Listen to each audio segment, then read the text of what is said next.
বিষ্ণু ঈসা ইসলামের কাছে এক সাহাবী এসে বলল, ইয়া রাসূলুল্লাহ আ'তিনি শাইআন, আপনি আমাকে কিছু দান করেন, আমার কিছুই নাই। বিষ্ণু বললেন, তোমার কিছু নাই? সাহাবী বললেন, ইয়া রাসূলুল্লাহ ঘরে আমার শুধু দুইটি জিনিস আছে। কয়টা? চিল্লায় বলেন কয়টা?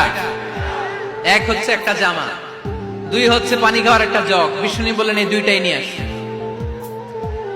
বিশ্বনবীর কথা শুনে ওই সাহাবী ঘর থেকে জামা নিয়ে আসলেন, পানি খাওয়ার জগ নিয়ে আসলেন।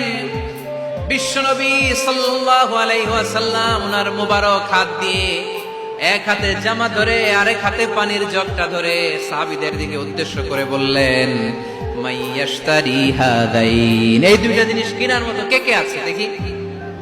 কয়েকজন হাত তুললো। বিশ্বনবী বললেন, কত দিয়ে কিনবা? এক সাহাবী বলে, ইন্নী আশতারিহিমা বিদিরহাম, ও নবী যদিও এগুলো